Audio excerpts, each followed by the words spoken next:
প্রশ্ন, রোজার মাসে যাকাতের টাকা এক আত্মীয়কে দেয়ার নিয়তে আলমারিতে রেখে দিলাম এবং তাকে জানিয়ে দিলাম তুমি এই পরিমাণ টাকা পাবে, কিন্তু হঠাৎ খুবই বিপদগ্রস্ত একজন লোক সাহায্য চাইলে তাকে সেই টাকা দেয়া জায়েজ হবে কিনা? জি, জায়েজ হবে, কারণ এখনো টাকা আপনার মালিকানাধীন, যাকাতও আদায় হয়ে যাবে।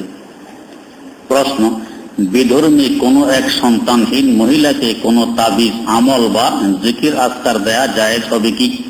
কোরআনের আয়াত সমৃদ্ধ তাবিজ হিন্দু মহিলারা নিতে পারবে কি? দেয়া ঠিক হবে না, অন্য কিছুর মাধ্যমে দিতে পারবেন। প্রশ্ন, 4 মাযহাবের নারী ও পুরুষের কিভাবে হাত বাঁধতে হয় সেটা জানতে চাই। তো পুরানো কথাবার্তা, পুরুষদের হাত বাঁধতে হয় নাভির নিচে, নারীদের বাঁধতে হয় বুকের উপরে। পুরুষদের নাভির নিচে এজন্য বাঁধতে হয়, ইমাম বুখারী রহমতুল্লাহ আলাইহির উস্তাদ ইমাম আবু বকর ইবনে আবি শায়বা তাঁর সংকলিত হাদিসের কিতাব 25 খণ্ডে আল মুসান্নাফ নাম আমাদের লাইব্রেরিতেও আছে। এই কিতাবে সহি সনদ, সঠিক সূত্রে হাদিস বর্ণিত যে নাভির নিচে হাত বাঁধবে। হযরতে আলী মুরতাযা রাদিয়াল্লাহু তাআলা আনহু বলেন, মিনাল ফিতরাতে ওয়াজউল ইয়াদাইনি তাহাতা সুররা, নাভির নিচে 2 হাত বাঁধা এটা হলো ইসলামের মৌলিক একটি বিধান। হযরতে ওমর থেকে, আব্দুল্লাহ ইবনে ওমর থেকে, ইবনে মাসউদ থেকে, আবু হুরায়রা রাদিয়াল্লাহু আনহুম থেকে বর্ণিত হাত বাঁধবে নাভির নিচে। আর বুকের উপরে বাঁধার কথা সহিহ ইবনে খুযাইমা নামে একটি হাদিসের কিতাব আছে, অপ্রসিদ্ধ। এই কিতাবের মধ্যে আছে, তবে হাদিসটি সাজ। ওলামায়ে কেরাম বুঝবেন সাজ কি, তার মানে এর থেকেও আরো মজবুত, আরো শক্তিশালী সূত্র আছে, ওইটাতে নাভির নিচে বাঁধার কথা। আর এটা হলো শক্তিশালীর বিপরীতে, এই জন্য এটা হলো সাজ, এখানে বুকের কথা আছে, তাই মহিলারা বুকে বাঁধবে। আমার আহলে হাদিস ভাইয়েরা, পুরুষ মহিলা সকলেই বুকে বাঁধেন। তাহলে ইবনে খুযাইমার হাদিসের উপর তো আমল হইল, আর ইবনে আবি শায়বার আল মুসান্নাফের হাদিসের উপর আমল হইল না। এক হাদিস মানলাম, এক হাদিস ছাড়লাম, অর্ধেক মানলাম, অর্ধেক ছাড়লাম। আর হানাফি মাযহাবওয়ালারা বলে হোক সাজ, তারপরও তো হাদিস, এই হিসাবে একটাও বাদ দেয়া যাবে না, সকল হাদিসকে মানতে হবে। তাই উম্মতের পুরুষেরা আল মুসান্নাফের হাদিসের উপরে আমল করলে নাভির নিচের হাদিস জিন্দা রইল, আর নারীরা বুকের উপরে ইবনে খুযাইমার হাদিসের উপরে আমল করলে এই হাদিসটাও জিন্দা রইল, উভয় হাদিসের উপরে আমল হয়ে গেল। এখন প্রশ্ন, তাহলে মহিলারা নাভির নিচে বাঁধুক, পুরুষেরা বুকের উপরে, তাও তো হইতে পারে। তো এইটা এই জন্য হইতে পারে না, মুআজামে তবরানীতে আবার মহিলাদের ব্যাপারে বুকের উপরে কথা উল্লেখ আছে, তাই তারা বুকের উপরে বাঁধবে। আর দ্বিতীয় কথা হইল যে মহিলাদের পর্দা লেহাজ রাখতে হয় খুব বেশি, বুকের উপরে বাঁধলে তাদের হাত ওড়না আর দোপাট্টার নিচে থাকবে, পর্দা ঠিক থাকবে, তাই তারা বুকে বাঁধবে। তারা যদি নাভির নিচে বাঁধতে যায় তো ওড়না আর পর্দা বা হেজাব যদি ছোট হয় তো নিচে হাত দেখা যাবে, পর্দা হবে না, এই জন্য তারা বুকের উপরে বাঁধবে। আর পুরুষদের যেহেতু পর্দার মাসালা নেই, তাই এরা নাভির নিচে বাঁধবে। প্রশ্ন, ইমাম যে মযহাবের মুসল্লি যদি অন্য মযহাবের হয় তাহলে কোন মযহাব মোতাবেক নামাজ আদায় করবে? ইমাম যে মযহাবের সে মযহাব অনুযায়ী নামাজ আদায় করবে। প্রশ্ন, এক ভাই বলল মালিকি মযহাবে নামাজে হাত বাঁধতে হয় না, তিনি সৌদি আরবের উপমা দিলেন, তিনি কি ভুল বলেছেন? মালিকি মযহাবে হাত বাঁধবে কি বাঁধবে না এই নিয়ে 2টি মত। একটি মত হলো আমাদের নেই নাভির নিচে বাঁধবে, আর এক মত হলো বাঁধবে না। মালিকি মযহাবে 2 রকম মত আছে, আল মুদাওয়ানাতুল কুবরা নামে কিতাব দেখবেন। প্রশ্ন, মিলাদ কিয়াম কোন সময় থেকে শুরু হয়েছে এবং এই বিষয়ে বিস্তারিত জানার জন্য কোন বই দেখব? 604 হিজরি থেকে মিলাদ শুরু, 654 থেকে কিয়াম শুরু, মানে মিলাদ শুরু হওয়ারও 50 বছর পর থেকে কিয়াম। তো ইসলাম শুরু হওয়ার 604 বছর পর্যন্ত, বরং 614 বছর পর্যন্ত মিলাদ ছিল না। এটা শুরু হয়েছে তকিউদ্দিন সুবকির আমলে, মালিকে আরবলের জমানা 604 হিজরি থেকে, আর কিয়াম শুরু হয়েছে 654 হিজরি থেকে। এই ইতিহাস থেকে চিন্তা করুন এটা শরীয়তের বিধান হইতে পারে কিনা। প্রশ্ন, যে সকল আলেমরা দাখিল মাদ্রাসায় মহিলাদেরকে পর্দা ব্যতীত ক্লাস করায় তাদের পিছনে নামাজ পড়া বৈধ কিনা? বা দাখিল মাদ্রাসা হোক আর কামেল হোক, যেটাই হোক, মহিলাদের সাথে পর্দা করা ফরজ। এই ফরজ যে লঙ্ঘন করবে তাকে শরীয়তের পরিভাষায় বলা হবে ফাসেক। ফাসেকের পিছনে নামাজ মাকরুহে তাহারিমি হয়। প্রশ্ন, মাগরিবের নামাজের পর 7 বার করে পড়া হয় যে একটি দোয়া আছে, আল্লাহুম্মা আজিরনি মিনান নার, আল্লাহুম্মা আজিরনা মিনান নার, কোনটা পড়া উত্তম? আজিরনি পড়া উত্তম। হাদিসে আজিরনি আছে, না বহু বছর, নি 1 বছর। হাদিসে 1 বছর আছে, তো 1 বছরই পড়ব। প্রশ্ন, কোন কোন বক্তা এভাবে বাজেট করে যে আমি 1 লাখ টাকা কালেকশন করে দিলে আমাকে 10,000 টাকা দিতে হবে, এভাবে টাকা বাজেট করে ওয়াজ করা কি জায়েজ আছে? যে বাজেট করে তাকে জিজ্ঞাসা করেন। প্রশ্ন, মিথ্যা কথা বলা হারাম নাকি কবিরা গুনাহ? হারাম আর কবিরা গুনাহ এক কথা। হারামে কবিরা গুনাহ হয়, কবিরা গুনাহই হারাম। মিথ্যা কথা বলার কুফল সংক্ষেপে আলোচনা করার জন্য অনুরোধ করা হলো। হাদিস শরীফে আছে, আসিদকু ইউনজি ওয়াল কিযবু ইহলিক, সত্য সবসময় জয় হয় আর মিথ্যা পরাজয় হয়, পরাজিত হয়। এই জন্য মিথ্যার ধারে কাছে যাব না। প্রশ্ন, গুনাহ থেকে বেঁচে থাকার সহজ উপায় কি? দয়া করে বললে উপকৃত হবে। বেশি বেশি মওতের মুরাকাবার কল্পনা করবেন। প্রশ্ন, তসবিহ দানা দিয়ে জিকির করা কি বেদাত? জিনা বেদাত নয়। তসবিহ দানা তো ইবাদত নয়, ইবাদত হলো জিকির। ওটা গণার সুবিধার্থে তসবিহ দানা ব্যবহার করি, এটাকে বলা হয় মুযাক্কির বা মুযাক্কিরা।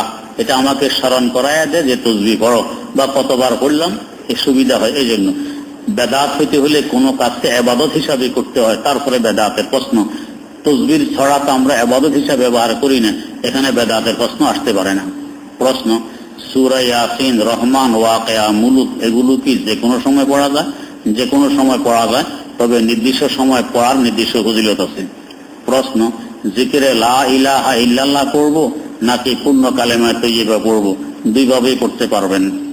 প্রশ্ন, লা মযহাবে মতিউর রহমান মাদানী বিশ্ব নন্দিত মুফাসসিরে কোরআন আল্লামা অলিকুরি হুজুরকে জাহেল এবং আলেম নামের জালেম বলেছেন। তাছাড়া আল্লামা শফি হুজুরকেও নাস্তিকের সাথে তুলনা করেছেন। এই সম্পর্কে আপনার মন্তব্য কি? যে দুজনের কথা এখানে উল্লেখ আছে, এই দুজনের পায়ের তুলির সমান আমরা হব না। মতিউর রহমান মাদানী এই বেচারা তো বয়স আমার থেকেও কম, তা আমরা এই দুজনের পায়ের তুলির সমানও হব না। এদেরকে জাহেল আরেক জাহেলই বলতে পারে, এদেরকে কোনো শিক্ষিত লোক, কোনো আলেম এদেরকে জাহেল বলতে পারে না। এবং মতিউর রহমান মাদানীর বক্তব্য মোবাইলে আমি নিজে শুনেছি। সে বলতেছে, আমরা শুরু থেকে শুনে এসেছি ইসলামের কালামা হলো লা ইলাহা ইল্লাল্লাহ। আর বাংলাদেশের সমস্ত কওমি মাদ্রাসার আলেমদের গুরু আহমদ শফি বলে ইল্লাল্লাহ লা ইলাহা, কলমাকে উল্টাই ফেলছে। তো বলেন আহমদ শফি এরকম কাঁচা মাছ খায়? যারা সারা জিন্দেগি বুখারী শরীফ পড়ায়, হাদিস পড়ায়, এই বিশাল এক মাদ্রাসার পরিচালনার দায়িত্ব পালন করে, আর হে ইল্লাল্লাহ লা ইলাহা কলমা পড়বে এরকম কাঁচা মাছ খায়? এরকম মিথ্যা কথা বুঝি মানুষ বলতে পারে? আল্লাহ সহি বুঝদান করুক। প্রশ্ন, আব্দুর রাজ্জাক বিন ইউসুফ বলেছেন বিশ্ব ইজতেমার প্রত্যেকটি লোক জাহান্নামী। হ্যাঁ, যদি জাহান্নামের টিকিট উনি বিক্রি করেন তো তাহলে হইতে পারে। কিন্তু জাহান্নামের টিকিট আল্লাহ কাউকে দেননি, আল্লাহ ভালো জানেন কে জান্নাতি আর কে জাহান্নামী। প্রশ্ন, যারা মিলাদ কিয়াম করে, রাসূলকে হাজির নাজির মনে করে, ইকামতের মাঝখানে দাঁড়িয়ে কাতার সোজা করে এবং রাসূলের নামে আঙ্গুল চুম্বন করে, ওইসব ইমামের পিছনে নামাজ কবুল হবে কি? হ্যাঁ, হাজির নাজির মনে করলে তো নামাজ কবুল হওয়া মুশকিল, আকীদায় ঠিক নেই। প্রশ্ন, নামধারী সুন্নি অর্থাৎ যারা মিলাদ কিয়াম করে তাদের সাথে বহস করবেন কি? এই যুগে বহস করলে কোনো লাভ নেই, আসবে না, কোনোদিন আসেও না, আসবেও না। প্রশ্ন, আমি একটি ইন্স্যুরেন্স করি 10 বছর মেয়াদি। 10 বছর পূর্ণ হবার পর তারা আমাকে অতিরিক্ত 36,000 টাকা দেয়। প্রশ্ন হলো, অতিরিক্ত টাকাটা ইসলামে বৈধ না অবৈধ? যদি অবৈধ হয় তাহলে কিভাবে ইসলামের নিয়মে ব্যয় করব? এই টাকাটা অবৈধ, এটা সুদ। অতিরিক্ত টাকাটা হলো সুদ। আপনি তুলে এনে সওয়াবের নিয়ত ছাড়া কোনো গরিব মিসকিনকে দিয়ে দিবেন, অথবা যে সমস্ত মাদ্রাসা লিল্লাহ বোর্ডিং আছে সেখানে দিয়ে দিবেন। প্রশ্ন, আমার একটি 11 মাসের বাচ্চা আছে। আমি যখন নামাজ পড়তে বসি, আমার বাচ্চা নামাজের পাটির উপর বসে প্রস্রাব করে দেয়, সেই মুহূর্তে আমি কি নামাজ বাদ দিব? না, যে নামাজ পড়ব। আপনি পাটির যে পাশে আসেন, যদি প্রস্রাব এখানে না থাকে, নামাজ পড়তে যতটুকু পাটি ব্যবহার হয় এখানে প্রস্রাব নেই, তাহলে নামাজ পড়তে পারবেন, নামাজ হয়ে যাবে। আর যদি এখানেই প্রস্রাব পড়ে, রুকু সিজদা করতে গেলে প্রস্রাবের মধ্যে হাত, হাঁটু ইত্যাদি পড়ে, তাহলে নামাজ হবে না, নামাজ ছেড়ে দিতে হবে। প্রশ্ন, বিছানায় বসে কি নামাজ পড়া জায়েজ, যদি দাঁড়ানোর ক্ষমতা না থাকে তাহলে বসে পড়া জায়েজ। প্রশ্ন, খুতবার সময় মসজিদে টাকার ব্যাগ দিলে আমার মনে হয় টাকার পরিমাণ বৃদ্ধি পাবে, মনে হইলেও টাকার ব্যাগ দেওয়া যাবে না, খুতবার সময় খুতবা শোনা ওয়াজিব। প্রশ্ন, আপনি গতকাল বলেছিলেন যে বুজুর্গদের সংসব যত বড় হবে তথা বৃদ্ধি পাবে তার মর্যাদা তত বড় হবে। এখন প্রশ্ন জাগে যে বর্তমানে আমরা তো বুজুর্গদের সংসব বেশি পাই না, আবার আগের ন্যায় বেশি পরিমাণে বুজুর্গদের খানকা নেই, তাহলে আমরা কিভাবে আগের মানুষের ন্যায় বেশি পরিমাণে ফয়েজ বরকত হাসিল করব? খোঁজ করলে বুজুর্গ পাইবেন, শুধু খোঁজাখুঁজির অভাব। অসুস্থ হইলে কত ডাক্তার খুঁজি, যে হোমিওপ্যাথিক ভালো না অ্যালোপ্যাথিক ভালো, অ্যালোপ্যাথিক হইলে কোন ডাক্তার বড়, সব খুঁজে বের করতে পারি, শুধু রুহের চিকিৎসার জন্য বড় বুজুর্গ বের করতে পারি না? আপনি একটু খোঁজাখুঁজি করলে পাওয়া যায়। প্রশ্ন, অনেকেই জানার উদ্দেশ্যে প্রশ্ন করে যে ভাই আমার নিকট একটি জিনিস খারাপ লাগে যে হুজুররা মানুষের বাসায় দাওয়াত খায়, অথচ অনেকে হারাম বা হালাল টাকা উপার্জন করে, কিন্তু হুজুররা তা জানে না কে হালাল টাকা উপার্জন করে আর কে হারাম টাকা উপার্জন করে। এই ক্ষেত্রে শরীয়তের বিধান কি? না জানলে দাওয়াত খাওয়া বৈধ, এতে হুজুরদের কোনো গুনাহ হবে না। প্রশ্ন, অনেকে বলে যে আমিন জোরে বলা যায়, আবার আস্তে বলা যায়, কিন্তু জোরে পড়লে হানফিদের সমস্যা কি? হানফিদের সমস্যা হইল আমিন জোরে পড়ার ব্যাপারে যেই হাদিসটির কথা বুখারী শরীফে উল্লেখ আছে, বুখারী শরীফে হাদিস আছে দুই ধরনের। এক হাদিস আছে সূত্র সহকারে, উনি হাদিসটি কার কাছে শুনতেন, তিনি কার কাছে এইভাবে রাসূল পর্যন্ত গেছে। আর কিছু হাদিস আছে সূত্র ছাড়া, এমনি বলে দিচ্ছেন। আমিন জোরে বলার হাদিস হলো সূত্র ছাড়া। সূত্র হইলে না আমরা বলতাম সূত্র সহি কিংবা সহি নয়, এটা সূত্র ছাড়া। এই ব্যাপারে আহলে হাদিস ভাইদের ইমাম দমে দমে তারা যার উদ্ধৃতি দেন নাসিরউদ্দিন আলবানী সাহেব, ওনার রচিত একটি কিতাব আস-সিলসিলাতুজ যঈফা, জরিফ দুর্বল হাদিসের সংকলন। এখানে উনি ওই হাদিসটিকে উল্লেখ করছেন, বুখারীর যে সনদ ছাড়া, সূত্র ছাড়া উল্লেখ করছেন। এই হাদিসটি উল্লেখ করে বলছেন হাদিসটি এত দুর্বল, এটা দলিল যোগ্য নয়। খোদ আহলে হাদিস ভাইদের ইমাম নাসিরউদ্দিন আলবানী সাহেব বলতেছেন জোরে বলার হাদিসটি দলিল যোগ্য নয়। আমরা হানফিরা দলিল যোগ্য নয় হাদিস, তাই এটার উপরে আমল করি না, আমরা আস্তে আস্তে আমিন এই জন্য বলি। প্রশ্ন, ঠান্ডা লাগলে নাক দিয়ে যে পানি বা সর্দি বের হয় তা কাপড় বা শরীর লাগলে নাপাক হবে কি? জি না, নাপাক হবে না। প্রশ্ন, নফল নামাজ পড়ার পর যদি মনে পড়ে যে শরীর বা পোশাক নাপাক ছিল, তাহলে কি ওই নামাজ কাজা করতে হবে? জি না, হবে না। প্রশ্ন, আযান চলাকালে লেখাপড়া করা যাবে কি? ইসলামী লেখাপড়া করা যাবে, তবে বন্ধ করে উত্তর দেওয়া ভালো। প্রশ্ন, অনেকে প্রশ্ন করে আমাদের বুজুর্গরা শুধু পূর্ববর্তী বুজুর্গদের জীবনী অধ্যয়ন করতে বলেন, তবে তারা নবীদের জীবনী, সাহাবীদের জীবনী পড়তে বলেন না কেন? এটা অবান্তর প্রশ্ন, এরকম কেউ বলে না, সকলের জীবনী পড়তে বলে। প্রশ্ন, টাকনোর নিচে লুঙ্গি বা পায়জামা থাকলে নামাজ মাকরুহ হয়ে যায়? জি, মাকরুহ হয়ে যায়।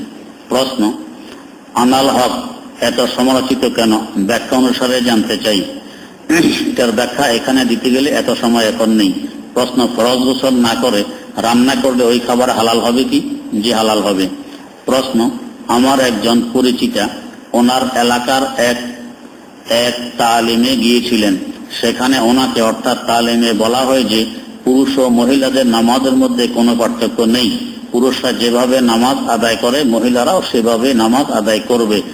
আরো বলা হয় পুরুষ ও মহিলাদের নামাজ যে ভিন্ন হবে সেটা হাদিস ও কোরআনে বলা হয়নি। পুরুষ মহিলাদের নামাজ একরকম হবে, এটাও হাদিস কোরআনে কোথাও বলা হয়নি, বরং হাদিসে উল্লেখ আছে মহিলাদের আর পুরুষদের নামাজ যে ভিন্ন। বিস্তারিত জানতে চাইলে মহিলারা নামাজ কিভাবে পড়বে বাংলা ভাষায় কিতাব আছে, হাদিসের আলোকে ওইটা দেখে নেবেন, ইনশাআল্লাহ পরিষ্কার হয়ে যাবে। যদি অভিন্ন হয়, আমার প্রশ্ন, এই কথাটি আহলে হাদিস ভাইয়েরা বলেন পুরুষ মহিলাদের মধ্যে নামাজে কোনো ব্যবধান নেই। আহলে হাদিস ভাইদের মসজিদে কোনো মহিলা মুয়াজ্জিন আসেনি? হ্যাঁ, যখন পুরুষ মহিলা একরকম, তো তাহলে 5 ওয়াক্ত নামাজে অন্তত 2 ওয়াক্ত মহিলাকে দেন, এরা 2 ওয়াক্ত আযান দেখ আর পুরুষরা 3 ওয়াক্ত দেখ। তো দিলেন না কেন? বুঝে গেছে আপনারা তো মনে করেন ভিন্ন আছে। আহলে হাদিস ভাইদের কাছে প্রশ্ন, পুরুষ মহিলা নামাজে কোনো ব্যবধান না থাকলে আপনাদের মসজিদে কোনো মহিলা ইমাম রাখছেননি? তো মহিলা ইমাম নাই কেন? শুধু পুরুষ ইমামতি কেন করবে? অন্তত 2 ওয়াক্ত মহিলাকে দেন, যে 2 ওয়াক্ত অন্তত কেরাত নাই, জোহর আর আসর হেজাই মহিলাকে দেন। 1 ওয়াক্ত জিন্দিগিতে মহিলাকে দিলেন না, আর বলেন নামাজ একরকম। তো কাজার কথা তো মিল নেই। যাদের কাজা কথা কাজার কথা মিল থাকে না, এদেরকে কি বলে? বলেন মুনাফিক। কাজার কথা যার মিল থাকে না তারা মুনাফিক। আমরা বলি পুরুষ মহিলা নামাজের ব্যবধান আছে, এই জন্য আমরা মহিলাকে ইমাম বানাই না, মুয়াজ্জিন বানাই না। আপনারা বলেন ব্যবধান নেই, তো মুয়াজ্জিনও বানান, ইমামও বানান না কেন? 2 নম্বর কথা, যদি বেশ কম না থাকে, পুরুষের সতর্কটুকু নাভি থেকে হাঁটু পর্যন্ত আমরা যদি খালি গায়ে নামাজ পড়ি হবে কিনা? তাহলে আহলে হাদিস ভাইদের কাছে প্রশ্ন, মহিলারা যদি পুরুষের ন্যায় খালি গায়ে নামাজ পড়ে হবে কিনা? হবে না। তাহলে ব্যবধান নেই কিভাবে বলেন? এগুলো সব হলো নিজেদের বানানো কথাবার্তা, কোরআন হাদিসের কথা নয়। প্রশ্ন, আমাদের মসজিদে জুমার নামাজের সময় জায়গা হয় না, যার কারণে লোকজন অন্য মসজিদে চলে যায়, বা এটা আমরাও দেখতেছি জায়গা হয় না, এই জন্য আমাদের মসজিদটি তড়িঘড়ি করে অন্তত বহুতল ভবন বানাইয়ে যাতে সব মসজিদে জায়গা হয় করা দরকার। কিন্তু এখন মসজিদ ভাঙলে নামাজ কোথায় পড়বো সেই জায়গা তো মোটেও নেই।